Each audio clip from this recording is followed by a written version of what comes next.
Ang nakakabinging sirena ng ambulansya ang siyang pumunit sa katahimikan ng madilim, eksklusibong gabi sa Ayala Alabang.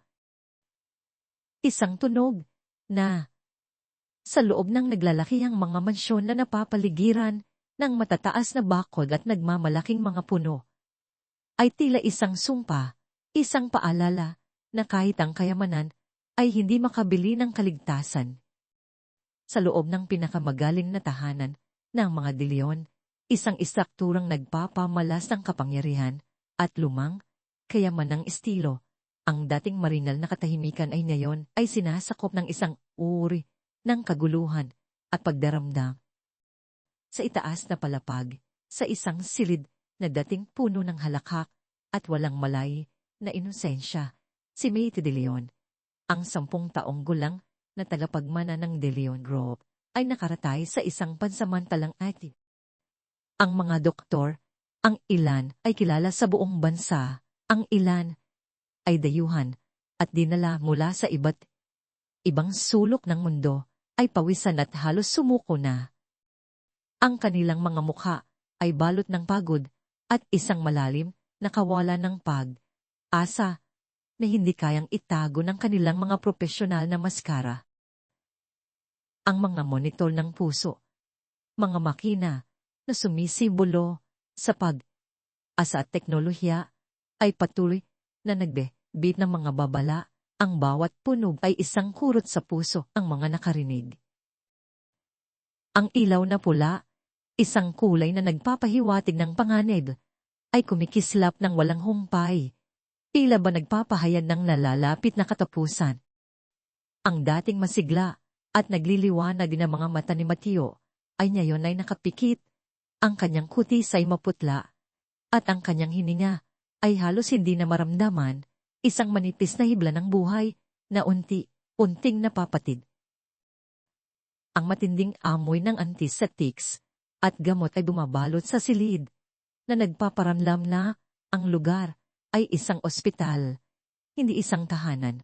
Si Don Rafael de Leon, ang haligi ng pamilya at ang iisang utak sa likod ng De Leon Group. Isang imperyo ng negosyo na humahawak sa iba't ibang industriya mula real estate hanggang teknolohiya, ay nakatayo sa tabi ng kama. Ang kanyang balingkinitan, ngunit may awtoridad na tindig ay ngayon ay umuyuko. Ang kanyang mukha, nakadalasang matigas at walang emosyon sa mga pulong ng board o sa harap ng media, ay ngayon ay nababalutan ng isang nakamamanghang kawalan ang kapangyarihan. Nakatitig siya sa kanyang anak, sa isang matinding pagpipilit na hanapin ang dating Mateo sa loob ng katawan na halos wala ng buhay. Sa sandaling iyon, ang lahat ng kanyang pera, ang lahat ng kanyang koneksyon, ang lahat ng kanyang impluwensya ay tila walang kabuluhan. Isang walang laman na pangako laban sa kapangyarihan ng sakit. Ang milyong dinubol sa pinakamahuhusay na doktor at pinakamodernong kagamitan ay hindi makapag-alis ng sakit sa kanyang anak. Bakit? Bakit kami? Pulong niya sa sarili, ang tinig ay halos hindi marinig. Isang daing ng isang ama na nakaharap sa isang kalaban na hindi niya kayang talunin. Si Doña Elena de Leon, ang ina ni Mateo, ay nakaluhod sa sahig sa tabi ng kama. Ang kanyang mga kamay ay mahigpit na nakahawak sa mga kamay ng kanyang anak. Ang kanyang matikas na ganda, nakilala sa mga sosyedad ng Maynila, ay ngayon ay nababalunan ng matinding lungkot. Ang kanyang mga mata ay nanunuyo, nasa iyak, walang naubos na luha ang natira. Ang kanyang bibig ay tahimik na bumubulong ng mga dasal, isang seri ng mga Ama Namin at Aba Ginoong Maria na binubulungan ng asa na sana'y marinig sa kalangitan. Ang bawat dasal ay isang huling pagtatangka na humawak sa isang asa na unting nawawala. Don Rafael, Donna Elena, sabi ni Dr. Santiago, ang chief of staff ng isang prestihiyosong ospital sa Makati. Ang kanyang tinig ay malalim at malungkot. Inawanan namin ang lahat ng aming makakaya. Ang sakit ni Matthew ay nasa huling yugto na. Ang kanyang mga organo ay unting bumibigay. Ang aming mga pagsusuri ay nagpapakita na ang kanyang katawan ay hindi na tumutugon sa anumang uri ng medikasyon. Ipinagdarasal na lang namin ang huling sandali. Humihingi kami ng paumanhin. Ang bawat salita ay isang talim na sumusugad sa puso ng mag-asawa. Inihahanda na nila ang kanilang sarili para sa pinakamasamang posibleng sitwasyon. Ang kanilang mundo ay bumagsak. Kasabay nito, sa isang makitpot na eskinita, sa gitna ng makasaysayang Binondo, isang mundo na malayo sa naglalakihang bahay ng Ayala Alabang, si Santiago Santi Reyes, sa kanyang ika-20 karawan, ay nakaupo sa kanyang maliit at magulong hardin. Ang Binondo, na puno ng sigla at kakaibang amoy ng mga panimpla, hirba na gamot, at sariwang lutong pagkain, ay ang kanyang kaharian. Ang kanyang hardin ay isang oasis sa gitna ng kaguluhan, isang lugar na puno ng kalat na mga paso ng halaman. Ang ilan ay buhay na buhay, ang ilan ay tila napapabayaan, ngunit bawat isa ay mayroong nakatagong istorya para sa kanya. Si Santi ay isang binata na madalas na tinatawag na Santi ang baliw o walang silbi ng kanyang mga kapitbahay. Ang kanyang mukha ay madalas na walang emosyon, ang kanyang mga mata ay bihirang nakikipag-ugnayan sa mga mata ng iba, at ang kanyang mga kilos ay madalas nakakaiba at paulit-ulit. Para sa kanila, siya ay isang palaisipan, isang taong iba, isang taong may kapansanan. Hindi nila maintindihan ng kanyang iisa, ang kanyang pagkahumaling sa mga halaman, ang kanyang pagiging tahimik. Ngunit sa likod ng kanyang tahimik na panlabas, ay isang mundo ng pambihilang persepsyon. Si Santi ay may kakayahang maramdaman ang mga enerhiya o vibrations na lampas sa karaniwang pandaman ng tao. Maramdaman niya ang emosyon ng isang tao sa pamamagitan ng paghipo, ang kalusugan ng isang puno sa pamamagitan ng paghawak sa dahon nito, at ang nakatagong kapangyarihan ng isang halaman sa pamamagitan lamang ng presensya nito. At higit sa lahat, mayroon siyang isang photographic memory para sa mga halaman, lalo na ang mga halamang gamot ng Pilipinas. Ang kanyang utak ay isang buhay na encyclopedia ng botanika at tradisyonal na medisina. Sa gabing iyon, habang nakaupo siya sa kanyang upuan, sa ilalim ng ilaw ng buwan, isang kakaibang pakiramdam ang biglang bumalot sa kanya. Hindi ito pulad ang karaniwan niyang nararamdaman. Ito ay isang mabigat, malungkot, ng tumbon na tila bumabalot sa buong lungsod. Isang pakiramdam ng sakit at pagkawala. Ang pakiramdam ay tila nagmumula sa isang lugar na malayo, ngunit ang kanyang katawan at isip ay tumutugon dito na tila malapit lang. Tuminga siya sa madilim na kalangitan, ang mga bituin ay tila mas malabo kaysa karaniwan. Pagkatapos, ang kanyang paningin ay nahulog sa isang maliit na paso ng lagundi na nakalagay sa isang sulok ng kanyang hardin. Ang lagundi, na kadalasang matibay at masigla, ay ngayon ay tila nalalanta. Ang mga dahon nito ay nakayuko. Ang kulay nito ay kumupas, na tila nagpapamalas ng sakit na nararamdaman niya sa hangin. Para kay Santi, may isang nakikitang koneksyon sa pagitan ng lagundi at ng mabigat na pakiramdam na kanyang nararamdaman. Nang gabing iyon, habang nakikinig siya sa malabong usapan ng kanyang mga kapitbahay mula sa kabilang bahay, mga pirasong balita mula sa telebisyon tungkol sa isang bata ng mga De Leon na naghihinalo, ang balitang mabilis na kumalat sa buong Maynila. Ang isip ni Santi ay nagsimulang kabit ng mga piraso ng impormasyon. Ang pangalan, Maitro De Leon. Ang lokasyon, Ayala, Alabang. Ang sakit, isang misteryo na hindi kayang lutasin ng magaling medisina. Ang tabon na kanyang naramdaman. Ang nanlalantang lagundi. Kinuha niya ang kanyang luma ng mga notebook. Ang bawat pahina ay puno ng masalimod na mga drawing ng mga halaman, mga detalyadong anotasyon sa Tagalog, at mga resepe ng mga tradisyonal na gamot na kanyang natutunan sa pagbabasa ng mga lumang aklat na kanyang nakita sa mga segunda, manong tindahan at sa kanyang mga gala sa mga liblib na lugar. Ang mga pahina ay amoy ng tuyong halaman at lumang papel. Pinaghambing niya ang mga impormasyon, ang kanyang mga mata ay gumagala sa mga larawan ng mga ugat, dahon, at bulaklak. Isang matinding pagnanas na tulungan ang bumalot sa kanya, isang pakiramdam ng katiyakan na hindi niya kayang ipaliwanag, ngunit alam niyang totoo. Alam niya sa isang paraan na hindi niya kayang ipaliwanag ang pinagmulan ng sakit. At higit sa lahat, alam niya kung ano ang kailangan upang pagalingin ito. Ang pagnanais na ito ay nagsimulang maging isang matinding paghihimok, isang tawag na hindi niya kayang baluwan. Ito ay isang tawag mula sa kalikasan mismo, isang bulong na tanging siya lamang ang nakakarinig. Nanginginig ang kanyang mga kamay habang binubuklat ang mga pahina, ang bawat iginuit na dahon ay tila nagbubunyag ng isang nakatagong sikreto. Ang mga linya at kurba ng bawat halaman, ang mga batik at kulay ng bawat dahon ay nagiging mga pahiwatig sa kanyang isipan. Hindi ito kaalaman na natutunan niya sa mga aklat ng medisina, kundi isang intuition na mas malalim, mas sinauna.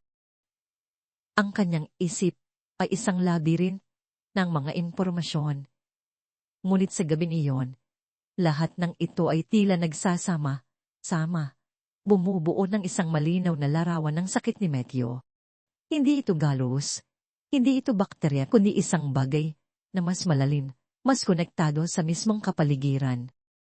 Ang mga pirasong salita ng mga kapitbahay tungkol sa mystery illness ay nag-eko sa kanyang isipan, na lalong nagpatibay sa kanyang paniniwala na ang sagot ay hindi matatagpuan sa steril na mundo ng modernong ospital, kundi sa buhay, humihina na mundo ng kalikasan, na may kakayahan siyang basahin at intindihin ng mas malalim kaysa sa sinumang iba.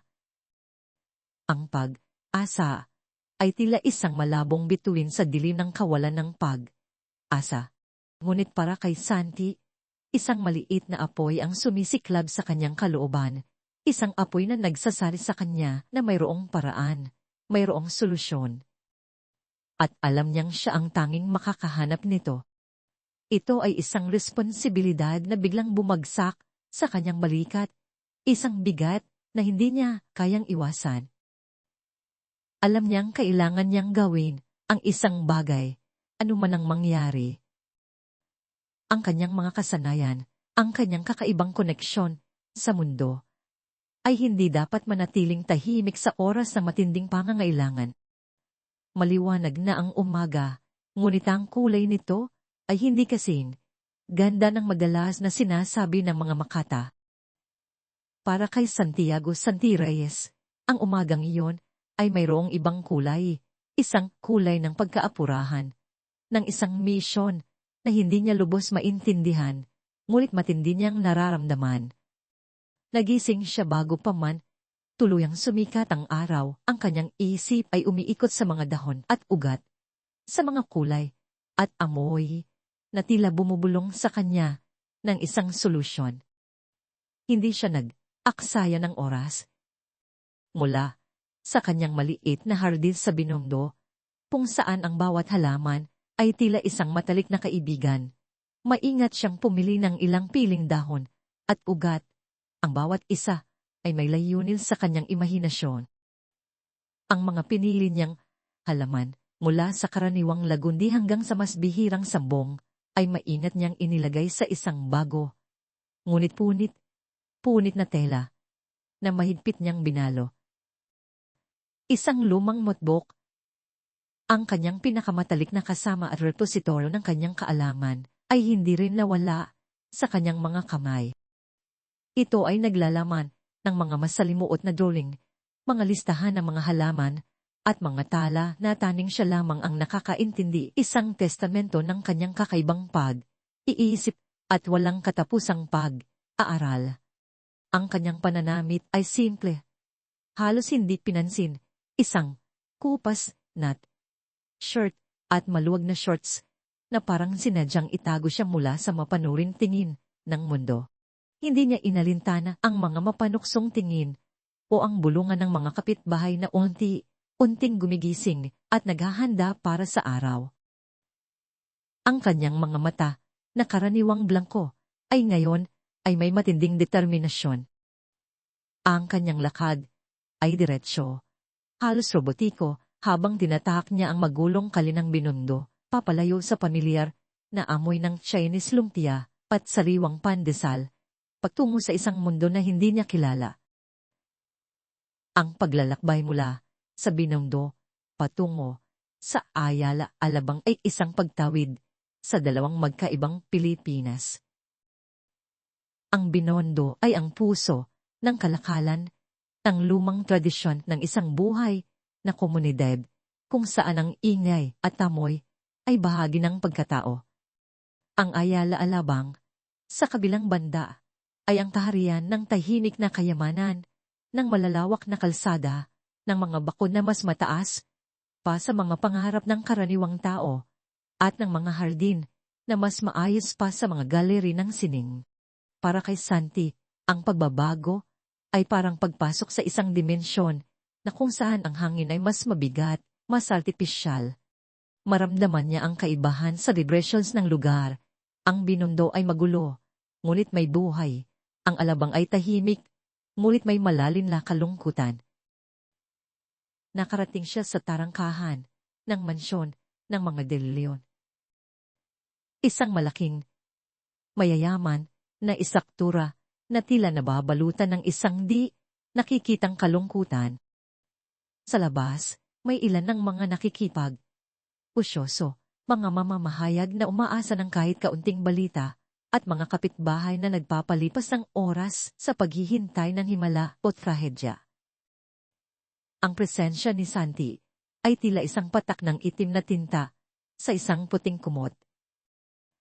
Manong Pedling, sabi ni Santi. Ang kanyang boses ay bahagyang nanginginig, ngunit determinado, abang papalapit sa matandang gwardiya na nakatayo sa tabi ng malaking bakal na tarangkahan. Si Manong Pedring, may higit 20 taon nang nagtatrabaho sa pamilya De Leon, ay nakasaksi na sa lahat ng uri ng pangyayari sa tarangkahang iyon. Kilala niya si Santi, isang taong madalas makita sa mga kalsada ng Maynila, na nagpapagala. Gala na parang nawawala, minsan ay nakikipag-usap sa mga halaman sa parke, minsan ay nangungulekta ng mga kakaibang bato. Para kay Manong Pedring, si Sandy ay isa lamang sa maraming kakaibang tao na nakikita niya, ngunit na yung araw. Ang pagdating nito ay ibang-iba. Sandy, ano ang ginagawa mo rito? Tanong ni Manong Pedring. Ang kanyang boses ay puno ng pagtataka at kaunting pagkaasar. Wala kang gagawin dito. Umalis ka na. Hindi ito lugar pa sa iyo. Kailangan kong tulungan si Maitio, ani Santi, sabay taas ng kanyang hawak na notebook at binalod na tela. Alam ko ang sakit niya. Isang tawa ang kumawala mula sa bibig ni Manong Pedring. Isang tawa na puno ng pag-aawa at paglibak. Santi, anak, nakita mo ba ang mga doktor na naririto? Mula sa pinakamahuhusay na ospital sa mundo, hindi nila magamot. Ikaw pa? Huwag ka nang mangarap ng ganyan. Pumalik ka na lang sa binundo.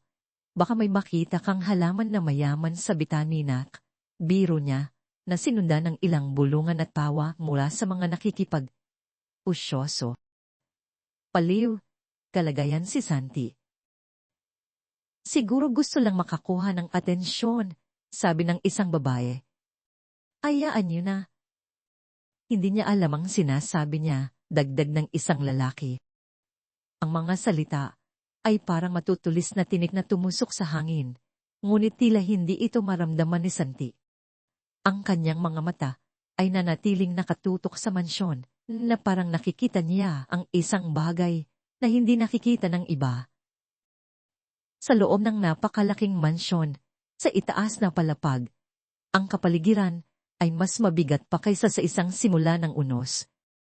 Si Matthew ay ngayon ay nasa mas malalim na koma. Ang mga monitor ng puso ay halos hindi na nagle-listro ng kahit anong senyales ng buhay, tanging isang napakahina at halos hindi na maramdamang pulso ang nagpapatunay na mayroon pa ring laban ng kanyang katawan. Handa na ba ang lahat? Tanong ni Dr. Santiago, ang kanyang tinig ay aatubili, puno ng kalungkutan. Tumangmo ang isang nurse. Opo, doktor. Ang protokol ay naisagawa na iisang hiling na lang ang kanilang pagbayad. Ang desisyon ay malinaw, hilahin ang mga life support. Ito ang huling pagpipilian, ang pinakamasakit na paraan upang sumuko sa kamatayan. Si Doña Elena, na ngayon ay halos hindi na makahinga, sa kalungkutan, ay nakaupo sa tabi ng kanyang anak, ang kanyang mga mata ay nananatiling nakatitig sa mukha ni Mateo. Sa kanyang isip, naglalaro ang mga alaala ng isang Mateo na puno ng sigla, na tumatakbo sa mga hardin ng kanilang mansyon. Ang kanyang mga tawa ay nagbibigay buhay sa bawat sulok ng bahay. Ngayon, ang katahimikan ay nakakabingi at ang lamig ng kanyang anak ay nagpapalamig din sa kanyang kaluluwa. Hindi, bulong niya. Halos hindi marinig. Hindi pa tayo susuko. Ngunit ang kanyang boses ay tila isang malabong iko lamang sa gitna ng kanyang kawalan ng pag-asa. Sa sandaling iyon, ang kanyang paningin ay nangulog sa bintana at nakita niya si Santi. Nakatayo ito sa labas ng tarangkahan. Ang kanyang mga mata ay nakatitig sa bintana ng silid ni Mateo. Ang kanyang mukha ay seryoso. Wala siyang ideya kung sino ang binatang iyon o bakit ito naroroon. Ngunit sa gitna ng kanyang lubos na pagkawasap, sa gitna ng pagguho ng kanyang buong mundo, may isang hindi maipaliwanag na sensasyon ang bumalot sa kanya, isang maliit na kislap, isang parang hibla ng asan na hindi niya maintindihan, ngunit matindi niyang naramdaman. Ang batang ito, na tinatawag ng lahat na baliw sa labas, ay tila mayroong kakaibang enerhiya na, sa mga mata ng isang ina na desperado, ay tila isang liwanag sa dilim. Kasing bilis ng kidat, tumayo si Doña Elena. Rafael, sigaw niya.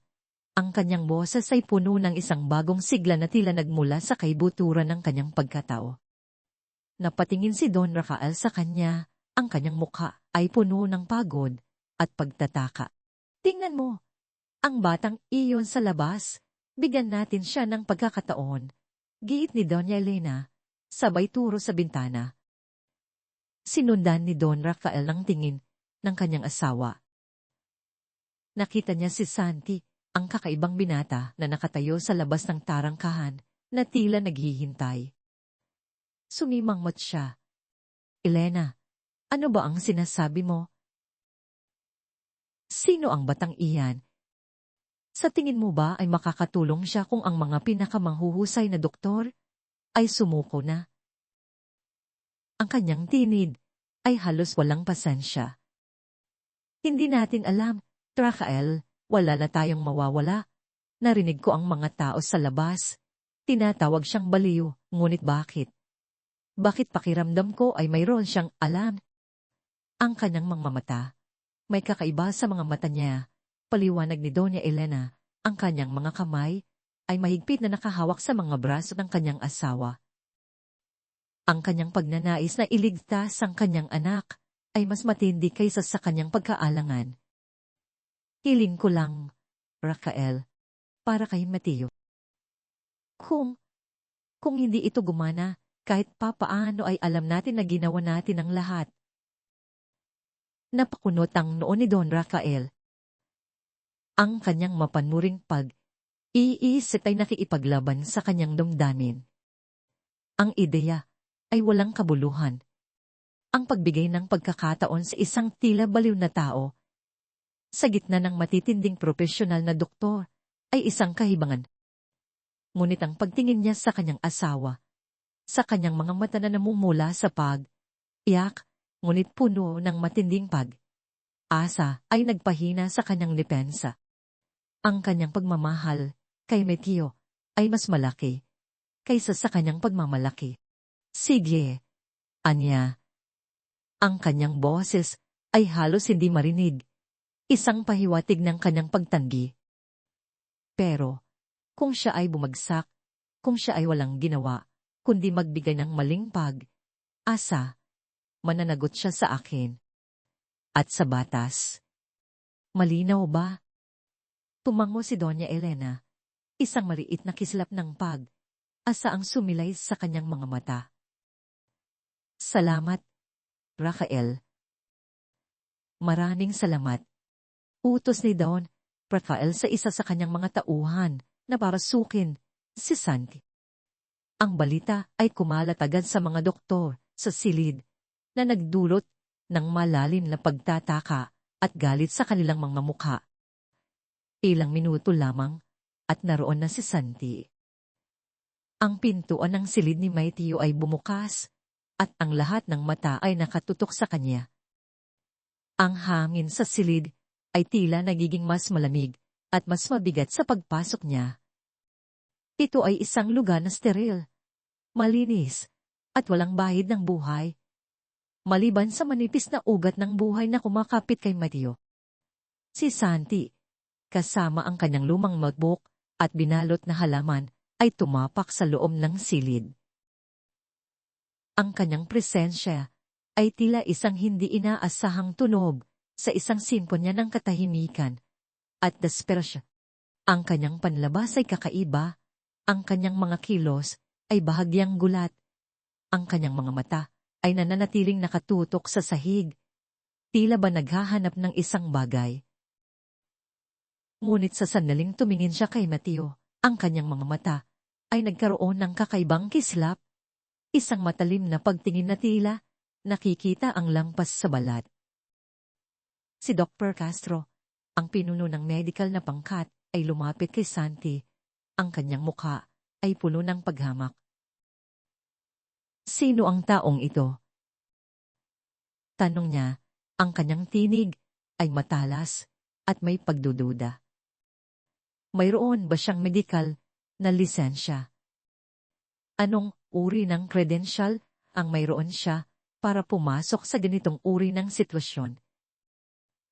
Ang kanyang mga tanong ay hindi para makuha ang sagot, kundi para ipahiya si Santi at ipahayag ang kanyang pagtutol.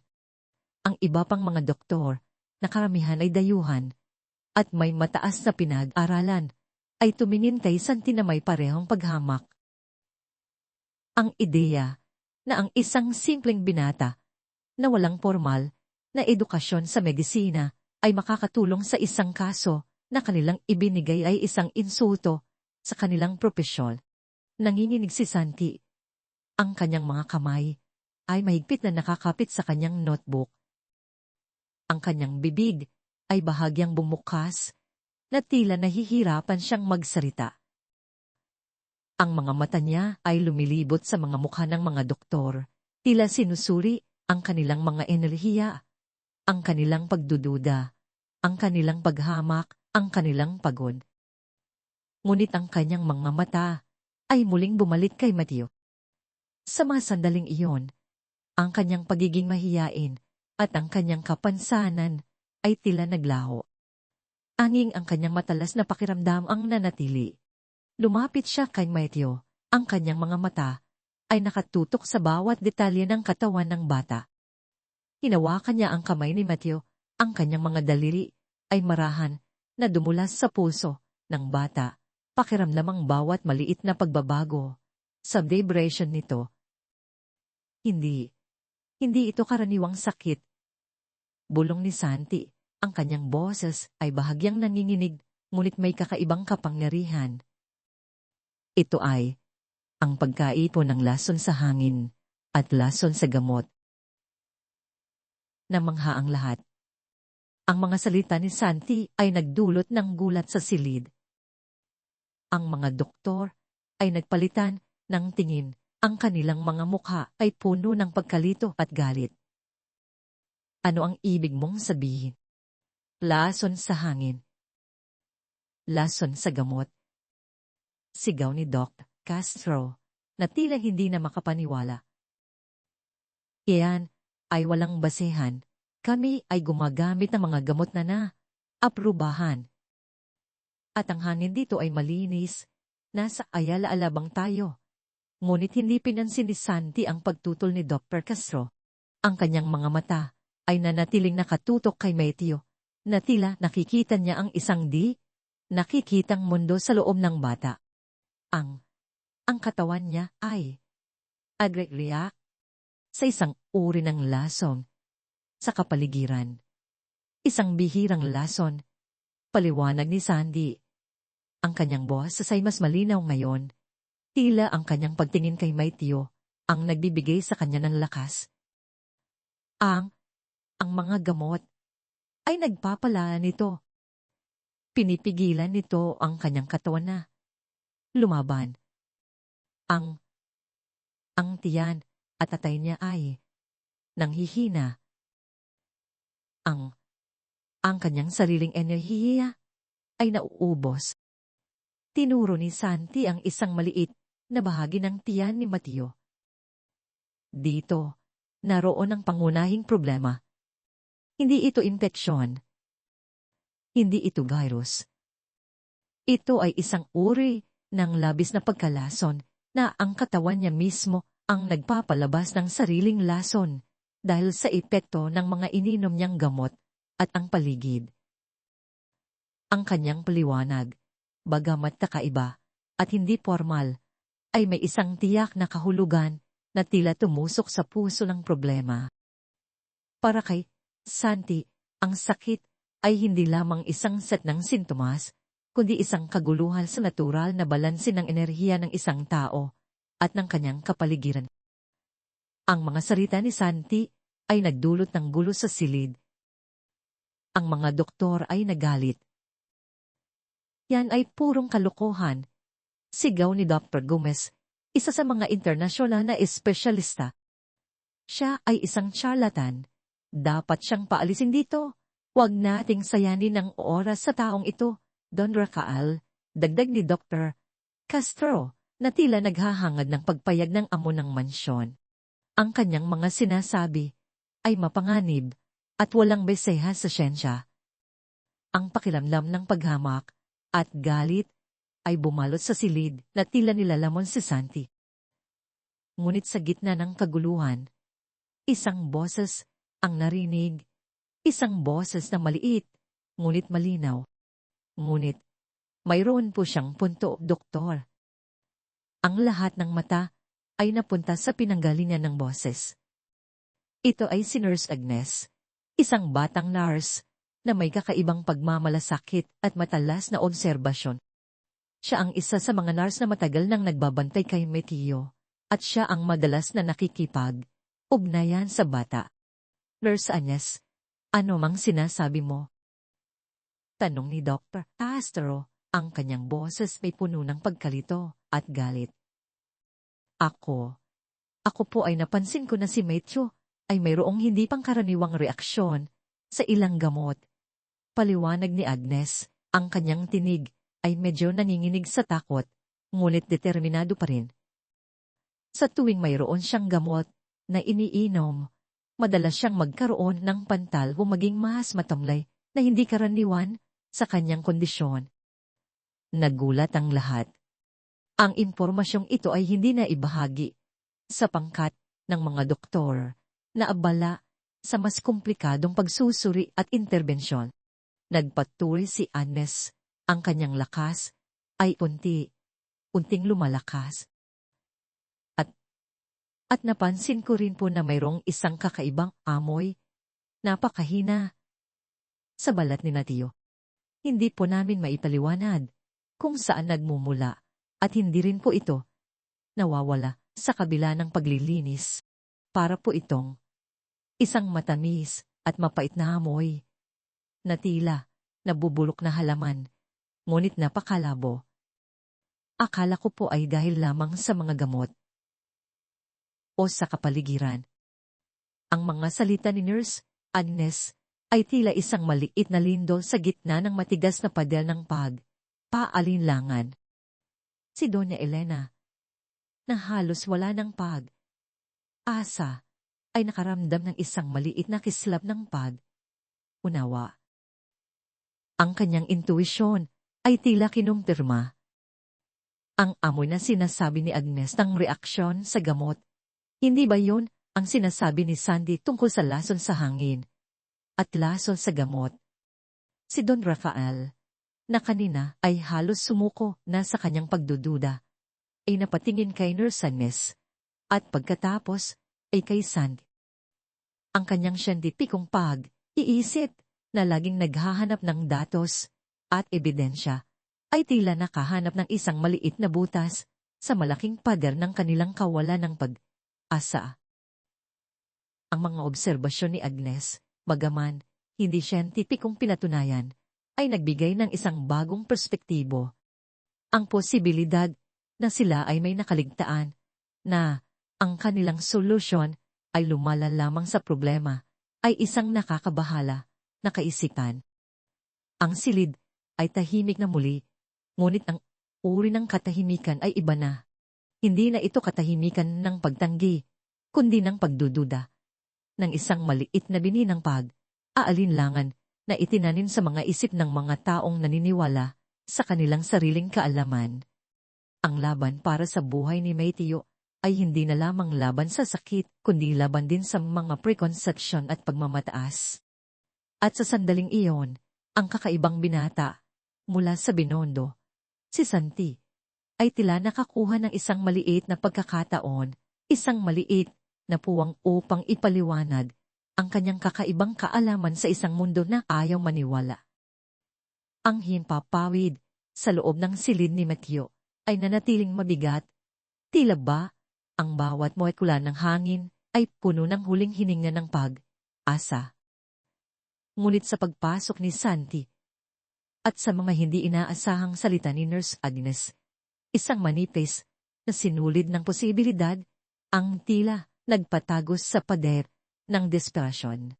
Doña Elena, ang kanyang mukha ay basa ng luha, ngunit ang mga mata ay may matinding pagpupunyagi, ay tumingin kay Don Rafael. Ang kanyang tingin ay isang tahimik na panawagan, isang huling pakiusap na hindi kayang baliwalain. Rafael, hiling ko. Ang kanyang tinig ay halos bulong, ngunit puno ng hindi matinag na determinasyon. Hiling ko lang. Wala na tayong mawawala. Hayaan mo siyang gawin ang kanyang alam. Si Don Rafael, ang haligi ng pamilya de Leon, ay nakatayo pa rin, na parang isang estatwa. Ang kanyang isip ay naglalaban. Ang kanyang pagiging praktikal, ang kanyang paniniwala sa siyensya, ang kanyang reputasyon, ay lahat ay sumisigaw ng pagtutol. Ngunit ang pagtingin niya sa kanyang asawa, sa kanyang mata na puno ng asa at ang matinding pagmamahal para sa kanilang anak, ay tila bumutas sa kanyang matibay na panlabas. Ang aalinlangan na itinanim ni Nurse Agnes, kasama ang misteryosong paliwanag ni Sandy, ay nagbigay ng isang bahagyang butas sa kanyang pagtanggi. Mayroon na ba silang nakaligtaan? Nagkamali na ba sila? Ang tanong na yon ay mas masakit kaysa sa pagtanggap na walang asa. At higit sa lahat, ang isang kakaibang mga lidinkyong ang bumalot sa kanya, isang hindi maipaliwanag na pakiramdam na dapat niyang bigyan ng pagkakataon ang kakaibang binata na ito. Castro, sabi ni Don Rafael, ang kanyang boses ay malalim at atubili, ngunit may sapat na awtoridad upang magpatigil sa lahat ng mga pagtutol. Ihinto ang lahat ng medikasyon. Ngayon din. Isang collective gas ang narinig mula sa mga doktor at nurse. Si Dr. Castro, na nanatiling nakatayo sa harap ni Sandy na may napanlibak na tingin, ay napaurong. Ang kanyang mga mata ay nanlaki sa gula. Don Rafael, hindi po maaari. Ito ay labag sa lahat ng medical na etika. Ang pasyente ay nangangailangan ng patuloy na suporta. Ang paghinto sa gamot ay katumbas ng pagpapabayaan. Sapat na, Doktor, ani Don Rafael, ang kanyang boses ay mas matigas na ngayon. Naibigay ninyo ang lahat ng inyong makakaya at pinasasalamatan namin kayo. Ngunit sa sandaling ito, ang desisyon ay akin. Ihinto ang lahat. Ang kanyang mata ay hindi na nag-aatubili, kundi puno na ng isang bagong determinasyon na sumasalamin sa desperasyon ng kanyang asawa. Ang pagmamahal niya sa kanyang anak ay mas matindi kaysa sa takot sa reputasyon o paghusga. Para kay Don Rafael, ang bawat sandali ay isang pagsubok at siya ay handang gawin ng anumang bagay. Gaano man ito kadesperado, para sa buhay ng kanyang anak. Ang mga nurse bagamat nag-aatubili ay sumunod sa utos. Isang serye ng maliliit na paggalawang nangyari. Ang pagtanggal ng mga inline, ang paghinto ng mga pump, ang pag-alis ng ilang aparato na nagbibigay buhay. Ang tunog ng mga makina ay unti-unting nawala, iiwan ng isang nakakabinging katahimikan sa silid. Ang tanging naririnig na lang ay ang mahina at hindi regular na pagbe-beep ng monitor ng puso. Isang patunay na mayroon pa ring laban sa loob ng katawan ni Metio. Ang mga doktor, lalo na si Dr. Castro, ay tumayo sa isang tabi. Ang kanilang mga mukha ay puno ng paghamak at pagkadismaya, na tila naghihintay ng pagkakataon na ipahayag ang kanilang alam na mangyayari. Sa gitna ng tensyonadong kapaligiran, si Santi ay nanatiling kalmado. Tila ba ang kanyang mundo ay hindi naaapektuhan ng kaguluhan sa paligid niya. Ang kanyang mga mata, na kanina ay nagtatago ng kaba, ay ngayon ay puno ng focus at konsentrasyon. Sa sandaling ang huling aparador ay naalis, dahan siyang lumapit sa kama ni Mateo, ang kanyang binalot na tela at notebook ay mahigpit na nakahawak sa kanyang mga kamay. Para kay Santi, ang steril na kapaligiran ng ospital ay nabalutan na ngayon ng isang bagong uri ng enerhiya, ang enerhiya ng kaligtasan. Kailangan ko ng maligawang na tubig, bulong niya.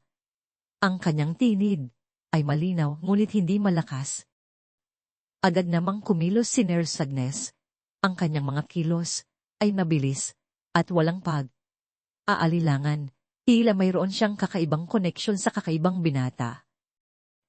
Nagdala siya ng isang malaking palanggana ng maligangang na tubig.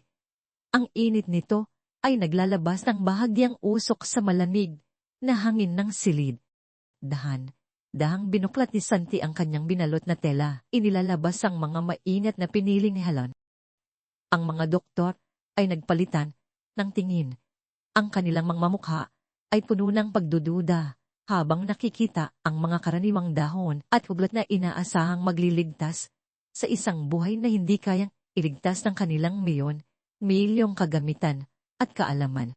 Ito ay pito, ani Santi, na tila kinakausap ang kanyang sarili, habang ipinapakita ang isang bungkos ng 7 uri ng dahon, bawat isa ay may kakaibang hugis at kulay.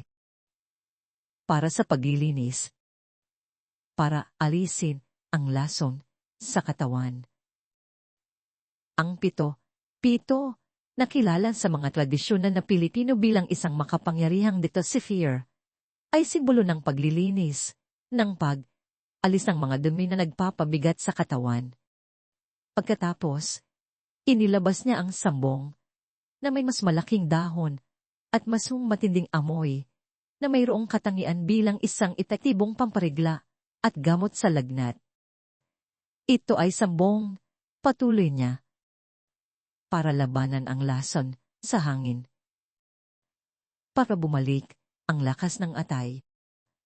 At sa huli, inilabas niya ang isang maliit, dilaw, na bulaklak na may kakaibang amoy na tila mayroong tanis at pagkapait na halo.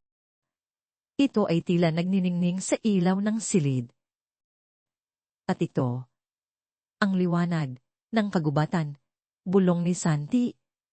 Ang kanyang mga mata ay nagniningning na tila mayroong kakaibang pagmamahal sa halaman. Ang liwanag ng kagubatan. Para ibalit ang enerhiya ng mga selula. Para gumaling ang loob. Ito ay bihirang makita. Lumalabas lamang sa mga bundok sa gabi. Ito ang pinakamalakas. Ang pangalan mismo ng sangkarang ay tila nagbibigay ng isang misteryosong kahulugan, isang pag-asa mula sa pinakaloob ng kalikasan. Sinimula ni Santi ang kanyang ritual. Ang kanyang mga kilos ay maingat at tila may isang sariling buhay. Dinurog niya ang mga dahon ng pito at sambong gamit ang kanyang mga kamay. Ang bawat pagdurog ay tila isang pakikipag, ugnayan sa kaluluwa ng halaman. Ang sariwang amoy ng halaman ay pumuno sa silid, na nakikipaglaban sa matinding amoy ng antiseptics. Ang salsa na nabuo mula sa mga dahon ay may kakaibang kulay, isang maberde at malabong kayumanggi na puno ng buhay. Maingat niyang idinampi ang salsang ito sa tiyan ni Mateo. Ang kanyang mga daliri ay tila humahaplos sa bata na nagbibigay ng init at pagmamahal. Ang init ng halaman ay tila lumalagos sa balat ni Mateo na nagbibigay ng isang bahagyang kulay, rosas sa kanyang maputlang kutis. Pagkatapos, inihalo niya ang ilang bahagi ng liwanag ng kagubatan sa maligangam na tubig at gamit ang isang maliit na patak, dahan niyang ipinatak ang likidong halo sa bibig ni Mateo. Ang bawat patak ay tila isang huling pagtatangka ng buhay, isang huling pakiusap mula sa kalikasan. Ang kanyang mga mata ay nanatiling nakatutok kay Mateo, na tila sinusuri ang bawat bahagyang pagbabago sa kanyang katawan.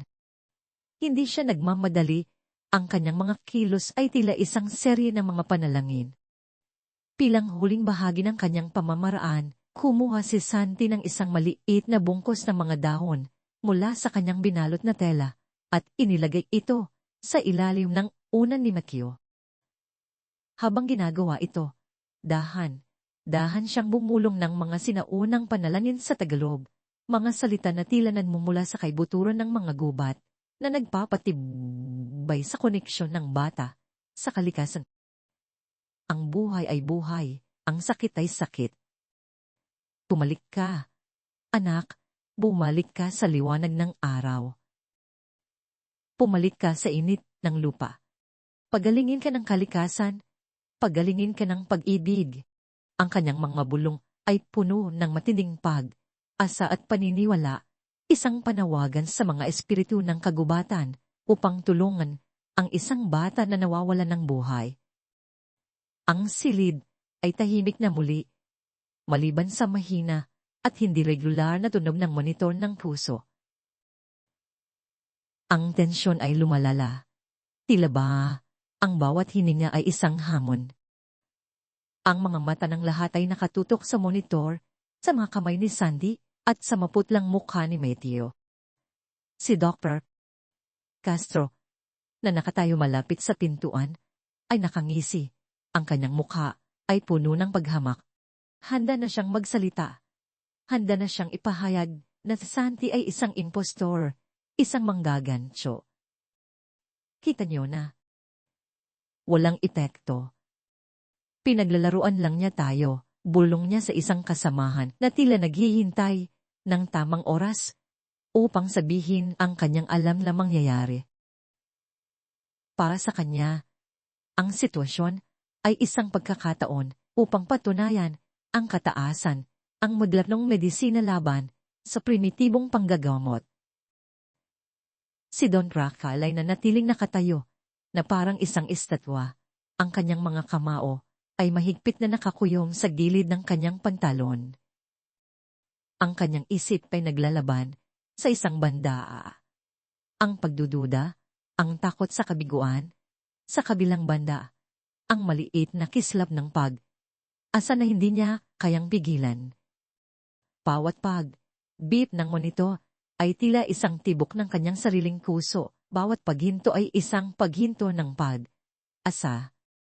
Si Doña Elena naman, ang kanyang mga kamay ay mahigpit na nakahawak sa mga kamay ni Mateo, ay nakapikit, tahimik na nagdarasal. Ang kanyang mga labi ay gumadalaw, dumubulong ng mga panalangin, hindi na pala sa himala, kundi para sa kaligtasan, para sa kapayapaan. Ang kanyang buong pagkatao ay nakatutok sa kanyang anak, ang kanyang pagmamahal ay tila isang nakikitang kalasan na nagpoprotekta kay Mateo. Ang kanyang pagtitiwala kay Santi ay tila isang malaking taya, ngunit ito ay isang taya na siya ay handang gawin para sa kanyang anak. Si Nurse Agnes, sa isang sulok, ay tahimik na nagmamasid. Ang kanyang puso ay puno ng asa at takot. Ang kanyang malikit na tinig, kanina ang tila nagbukas ng daan para sa kakaibang pamamaraang ito, at ngayon, siya ay naghihintay ng resulta. Lumipas ang 15 minuto, ang bawat segundo ay tila isang oras. Ang katahimikan ay nakakabingi, ang tensyon ay nakakapuwing. Walang pagbabago. Ang kim sa monitor ay nanatiling nakadikit sa pinakamababang antas. Isang patunay na ang buhay ni Matthew ay nasa bingit pa rin ng kamatayan. Si Dr. Castro ay ngumiti. Isang ngiti ng pagtatagumpay. Naghanda na siyang magsalita, magpahayag ng kanyang itulhiso. Ngunit bago pa man niya mabuksan ang kanyang bibig, isang maliit, malinaw na ang biglang pumutol sa katahimikan. Isang tunog na tila nagmula sa kalangitan. Agad na napatingin ang lahat sa monitor. Ang dating halos flatline na line niya ay bahagyang kumilos. Ang mga mata ni Don Rafael ay nanlaki. Ang mga kamay ni Doña Elena ay mas mahigpit nang humawak kay Mateo.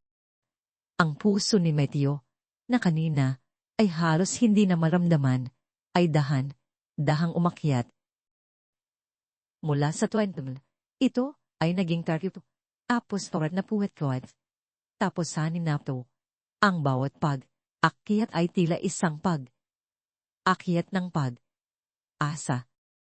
Ang mga numero sa screen ay tila naglalaro sa kanilang mga mata. Isang mabilis na pagbabago na hindi nila kayang paniwalaan. Ang maputlang balat ni Matthew ay unting nagkaroon ng kulay rosas. Ang kanyang hininga, na kanina ay halos hindi na maramdaman, ay ngayon ay mas malalim at mas regular. Isang maliit na kislap ang sumilay sa mga mata ni Don Rafael, isang kislap ng hindi mapaniwala ang asa na matagal na niyang hinahanap. Humigit, kumulang 20 minutong matapos simula ni Sandy ang kanyang pamamaraan. Isang mahinang ubo ang narinig mula kay Melo. Isang maliit na tunog, ngunit isang tunog na nagpapahiwatig ng buhay. Dahang bumukas ang mga mata ni Mateo. Malaki at blanko ang kanyang tingin sa una. Pagkatapos ay dahang lumilibot sa silid na tila naghahanap ng pamilya na mukha. Ang kanyang mga labi ay bahagyang bumukas at sa isang mahina, halos hindi marinig na tinig, sinabi niya, "Mama." Ang salitang iyon ay tila isang sumpa na nagpapatigil sa lahat ng paggalaw sa silid. Si Doña Elena ay napahagulgol, ang kanyang mga kamay ay mahigpit na yumakap sa kanyang anak, ang kanyang mukha ay puno ng matinding kaligayahan. Si Don Rafael, ang kanyang matigas na panlabas ay tuluyang bumagsak, ay lumapit sa kama, Ang kanyang mga mata ay puno ng luha. Hindi mapaniwalaan ang nangyayari. Ang mga doktor ay ganap na natigilan. Si Dr. Castro, ang kanyang mukha ay maputla, ay napaurong ng ilang hakbang. Ang kanyang mga mata ay nanlaki, sa gulat at hindi paniniwala. Ang kanyang buong mundo, ang kanyang paniniwala sa siyensya ay tila gumuho. Ang alam niyang mangyayari ay hindi nangyari. Ang isang milagro ay naganap sa harap ng kanyang mga mata. Isang milagro na hindi kayang ipaliwanag ng anumang aklat ng medisina.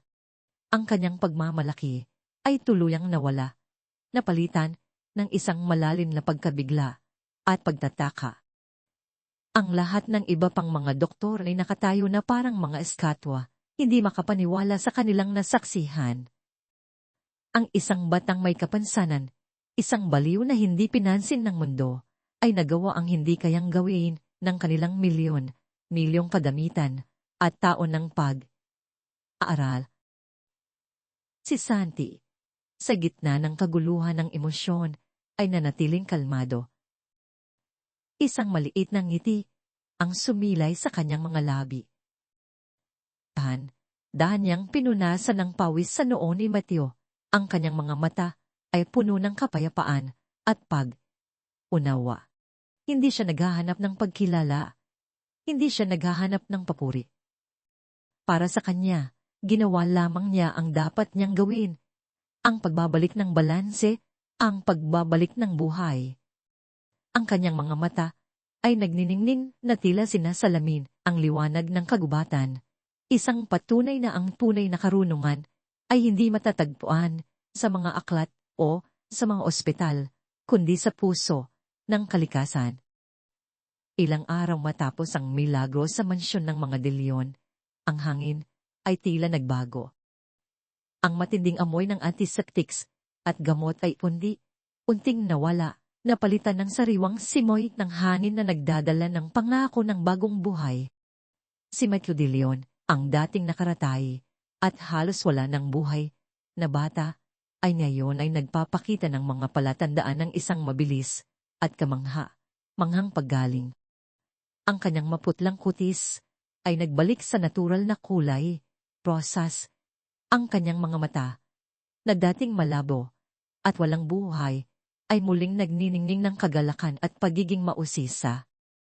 Ang bawat araw ay nagdadala ng isang bagong pagbabago, mula sa mahinang paggalaw ng daliri, hanggang sa mahinang pag-ubo, at ngayon, ang kanyang tawa ay muling umaalingaw sa mga pasilyo ng mansyon, isang tunog na nagpaparamdam na ang pamilya De Leon ay nakalayan na mula sa isang mahabang bangungot. Ang koneksyon sa pagitan ni Mateo at Santi ay agad na nabuo. Isang kakaibang bono na hindi kayang ipaliwanag ng sinuman. Si Mateo, na karaniwan ay mayayain sa mga estranghero, ay tila may tiwala kay Santi na tila nakikita ang kabutihan at katahimikan sa mga mata ng binata. Gusto ni Mateo na laging naroon si Santi sa tabi niya, umihiling na basahin sa kanya ang mga lumang aklat tungkol sa mga halaman na dala ni Santi. Ang mga kakaibang guhit at ang mga sinaunang salita sa notebook ay tila isang nakakatuwang laruan para sa kanya. Isang bagong mundo na nabubuksan sa kanyang harapan. Ang bawat pagtawa ni Mateo, bawat maliliit na hakbang na kanyang ginagawa, ay tila isang himala na muling nagaganap sa mga mata ng kanyang mga magulang. Si Don Rafael at Doña Elena, na halos mawala ng pag-asa, ay ngayon ay naliligo sa mga luha ng kagalakan at matinding pasasalamat. Ang pagbabago sa kanila ay mas malalim pa kaysa sa inaasahan. Ang kanilang pagmamataas, ang kanilang paniniwala sa kapangyarihan ng pera at kaalaman ay gumuho na napalitan ito ng isang matinding pagpapakumbaba at pag-unawa sa mga bagay na mas mahalaga kaysa sa material na kayamanan. Ilang araw matapos ang paggaling ni Mateo, nagpa siya ang pamilya De Leon na mag-organisa ng isang press conference. Hindi lamang ito isang anunsyo ng paggaling ng kanilang anak, kundi isang pampublikong amin ng kanilang pagkakamali at isang pagpupugay sa taong nagbigay sa kanila ng ikalawang pagkakataon. Ang malawak na ballroom ng De Leon Mansion na kadalasang ginagamit para sa mga piling pagtitipon ng mga negosyante at politiko ay ngayon ay puno ng mamamahayag, mga dignitaryo, at lalong-lalo na ang pangkat ng mga medikal na profesional na dating nagbabantay kay Meityo, kabilang si Dr. Castro at Nurse Agnes. Ang matataas na kisame, ang mga naglalakihang chandeliers, at ang makintab na sahig ay tila sumasalamin sa bigat ng mga salitang babanggitin. Si Don Rafael, na nakatayo sa isang pudio sa gitna ng silid, ay may kakaibang pakiramdam. Ang kanyang pamilya na kumpiyansa sa harap ng madla ay ngayon ay nababaluta ng isang matinding pagpapakumbaba. Ang kanyang mga kamay ay bahagyang nanginginig habang hawak niya ang mikropono. Sa tabi niya ay si Doña Elena. Ang kanyang mga mata ay nanunuyo na sa pag-iyak, ngunit puno ng pag-asa at kaligayahan. Sa kanilang tabi, nakatayo si Santi, suot ang isang malinis na barong Tagalog na binili para sa kanya ng pamilya de Leon. Siya ay nanatiling tahimik. Ang kanyang mga mata ay bahagyang nakatungo, tila hindi komportable sa atensyon na ibinibigay sa kanya. Magandang umaga sa inyong lahat. Panimula ni Don Rafael, ang kanyang boses ay malalim, ngunit may bakas ng panginginig. Narito tayo ngayon, hindi lamang upang ipahayag ang himala ng paglaling ng aming anak na si Matthew, kundi upang ipahayag ang isang bagay na mas malalim, mas mahalaga, na nagpabago sa aming buhay at pananaw. Uminto siya sandali, nilabanan ang tila isang buhol sa kanyang lalamunan. Ang kanyang mga mata ay nagtagal kay Santi, isang tingin na puno ng matinding pasasalamat. Kami ay nagkamali, patuloy niya, ang kanyang tinig ay mas malinaw na ngayon, ngunit puno ng emosyon. Kami ay nabulaga ng aming mga preconceptions, ng aming pagmamataas. Kami ay nabulalan ng pagtitiwala sa agham at teknolohiya na lamang. Naniniwala kami na ang lahat ng problema ay kayang lutasin ng pera at ng mga eksperto. Sa mga pinakamadilim na araw ng aming buhay, nang sabihin sa amin ng mga pinakamahuhusay na doktor sa mundo na wala ng pag-asa para sa aming anak, kami ay nawalan ng lahat. Ang aming mundo ay gumungo. Ngunit sa gitna ng aming desperasyon, isang kabataang lalaki ang lumitaw.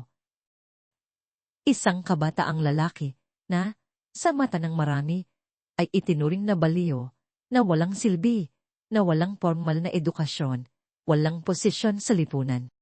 Ang tingin ni Don Rafael ay lumibot sa mga mukha ng mga doktor, lalo na kay Dr. Castro, na nakatayo na ngayon, na may seryosong mukha. Ang kanyang paghamak ay napalitan ng isang halo ng pagkabigla at paggalang. Ang kabataang ito ay si Santiago Santi Reyes, ani Don Rafael, sabay turo kay Santi. Si Santi ay hindi lamang nagbalik ng buhay sa aming anak. Pinigyan niya kami ng isang napakahalagang aral tungkol sa pagpapakumbaba, sa habag, at sa tunay na karunungan. Ang bawat salita ay tila isang paglilinis sa kaluluwa ni Don Rafael. Nalaman namin na ang tunay na karunungan ay hindi lamang matatagpuan sa mga aklat o sa mga laboratorio. Matatagpuan ito sa koneksyon sa kalikasan, sa isang puso na dalisay, at sa kakayahang makakita lampas sa panlabas na anyo. Humihingi kami ng paumanin sa iyo, Santi, ani Don Rafael, na tumingin ng direkta sa binata. Ang kanyang boses ay halos basa sa luha. Humihingi kami ng paumanin sa lahat ng aming pagdududa, sa aming paghamak. Ikaw ang aming bayani. Ikaw ang nagpapakita sa amin ng liwanag. Pagkatapos magsalita ni Don Rafael, Lumapit si Doña Elena kay Santi. Sa isang kilos na puno ng matinding emosyon, niyakap niya ng mahigpit ang binata. Ang kanyang mga luha ay umaagos. Santi, bulong niya. Ang kanyang boses ay nabasag. Binuksan mo ang aming mga mata. Pinatunayan mo sa amin na ang kabutihan at karunungan ay hindi nakasalalay sa mga diploma o sa katayuan sa lipunan. Nasa puso ito, Santi. Maraming salamat. Habang buhay kaming magpapasalamat sa iyo. Sa loob ng silid, ang karamihan sa mga mamamahayag ay nagulantang. Ang ilan ay kumuha ng litrato. Ang ilan ay nagmamadaling isulat ang mga salita ni Don Rafael. Ang mga doktor na karaniwan ay may mga matigas na mukha ay tila nabalutan ng isang halo ng pag-iisip at paggalang. Para sa kanila, ito ay isang pagpapakumbaba, isang paalala na ang medisina ay mayroong mga limitasyon at na mayroong mga misteryo na hindi kayang lutasin ng siyensya. Si Nurse Agnes, sa kabilang banda, ay tahimik nang ngumiti. Ang kanyang mga mata ay puno ng pagmamalaki para kay Sandy. Siya ang isa sa mga unang naniwala. Si Santi, sa gitna ng lahat ng ito, ay nanatiling tahimik. Tinanggap niya ang yakap ni Doña Elena nang may paggalang. Ang kanyang mga mata ay hindi naghahanap ng pagkilala, kundi tila nakikita ang kaluluwa ng mga taong nakapaligid sa kanya. Ang tanging ginawa niya ay ngumiti ng bahagya, isang ngiti na puno ng kapayapaan at pag-unawa. Para kay Santi, ang ginawa niya ay bahagi lamang ng kanyang pagkatao, isang tawag mula sa kalikasan na kailangan niyang sundin. Matapos ang press conference, nag-alok ang pamilya de Leon ng isang maranyang buhay para kay Santi. Inalok siya ng sariling mansyon, ng trabaho, sa kanilang kumpanya at ng lahat ng kayamanan na kayang bilhin ang pera. Ngunit si Santi, sa kanyang kakaibang katahimikan, ay tumanggi. Ang kanyang puso ay nanatiling konektado sa kanyang simpleng buhay, sa kanyang hardin, sa mga halaman na kanyang pamilyar. Pumalik si Santi sa kanyang maliit na hardin sa Binondo, isang oasis ng buhay at amoy sa gitna ng magulong syudad. Ang kanyang pagbalik ay hindi isang pagtakas mula sa kasikatan, kundi isang pagyakap sa kanyang tunay na sarili. Ang kanyang mga araw ay muling naging pamilyar, pagbangon ng maaga, pag-aalaga sa kanyang mga halaman, pagguhit sa kanyang lumang notebook. Ang bawat pahina ng notebook ay tila isang pahina ng kanyang kaluluwa, puno ng masalimuot na drawing ng mga ugat, dahon, at bulaklak. Bawat isa ay may nakasulat na mga paliwanag sa kanyang kakaibang sulat, kamay. Hindi ito para sa mga formal na pag-aaral, kundi para sa kanyang sariling kaalaman at pag-unawa sa mundo. Ang amoy ng tuyong halaman at lumang papel ay pamilyar at nakakapagpakalma. Ngunit may isang bagay na nagbago. Ang mga kapitbahay, na dating tumatawag sa kanya ng Santi, ang baliw, o walang silbi ay ngayon ay tinitingnan siya ng may paggalang at paghanga. Hindi na sila nagbubulungan kapag dumadaan siya, kundi binabati siya ng may ngiti. Magandang umaga, Santi, o kumusta, Santi? Parang ang ganda ng lagundi mo ngayon. Minsan, may lumalapit sa kanya, nagtatanong tungkol sa sakit ng kanilang anak, o sa lagnat ng kanilang lola, humihingi ng payo tungkol sa mga halamang gamot. At si Santi, sa kanyang tahimik na paraan, ay tumutulong. Ibinabahagi niya ang kanyang kaalaman, pinipili ang tamang halaman, at ginagawa ang mga simpleng lunas na, sa mga mata ng kanyang komunidad, ay parang himala. Ang isang batang may kubo ay gumaling sa lagundi, ang isang matanda na may sakit sa tiyan ay nakaramdam ng ginhawa sa yerba buena. Ang kanyang mga aksyon ay hindi naghahanap ng papuri, kundi tila bahagi lamang ng kanyang pagkatao, isang pagpapatuloy ng kanyang koneksyon sa kalikasan. Siya ay nanatiling santi na tahimik at may sariling mundo, ngunit ang mga mata ng mga tao sa paligid niya ay nagbago mula sa paghamak tungo sa isang malalim na paggalang at paghanga. Ang pagbabago sa pamilya de Leon ay hindi natapos sa paggaling ni Mateo o sa pagpapakumbaba ni Don Rafael. Bilang pagpupugay kay Santi at bilang isang paraan upang palaganapin ang kanyang mensahe, itinatag nila ang puso ng Kalikasan Foundation. Ang pangalan mismo ay nagdadala ng isang malalalim na kahulugan, puso ng kalikasan, ang puso ng kalikasan. Ito ay isang simbolo ng koneksyon ni Santi sa mundo, ng kanyang pag-unawa sa kapangyarihan ng mga halaman at ng kanyang dalisay na puso. Ang puso ng Kalikasan Foundation ay itinatag na may dalawang pangunahing layunin. Una, upang suportahan ang pananaliksik at pagpapanatili ng mga halamang gamotang Pilipinas.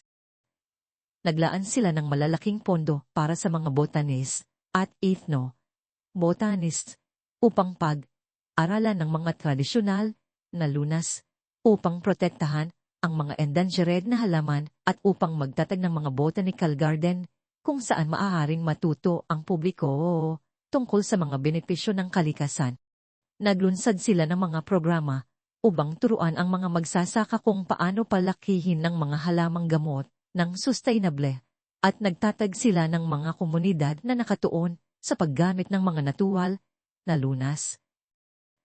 Layunin nitong ipakita na ang agham at tradisyon ay maaaring magkasama, na ang modernong medisina ay maaaring matuto mula sa sinaunang karunungan. Pangalawa, nagbigay din ng puso ng Kalikasan Foundation ng tulong pinansyal at suporta sa mga bata at kabataan na may espesyal na pangangailangan, lalo na ang mga may autism. Layunin nitong tulungan sila na matuklasan at malinang ang kanilang mga nakatagong talento, tulad ng ginawa ni Santi. Nagtatag sila ng mga scholarship program, mga specialized na edukasyon, at mga workshop para sa sining, musika, at kahit sa botanika, kung saan maaaring matuto ang mga batang ito na ipahayag ang kanilang sarili at makahanap ng kanilang lugar sa mundo.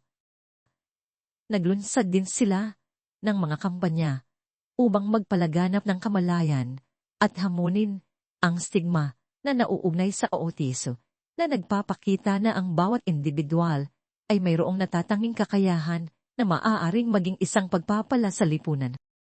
Naging inspirasyon si Santi sa bawat programang ito, isang buhay na patunay na ang kahinaan ay maaaring maging lakas at ang pagkakaiba ay maaaring maging pagkakataon. Ang puso ng Kalikasan Foundation ay mabilis na lumago, naging isang pambansang simbolo ng pag-asa at pagbabago. Ang kwento ni Santi at Mateo ay kumalat sa buong bansa, na nagbibigay inspirasyon sa marami na tingnan ang lampas sa palabas na anyo, na yakapin ang pagpapakumbaba at nakumonekta sa kalikasan.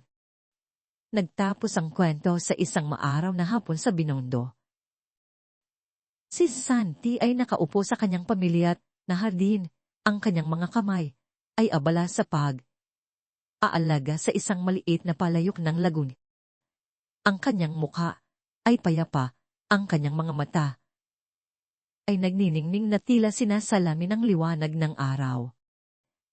Isang maliit na anino ang lumitaw sa kanyang likuran.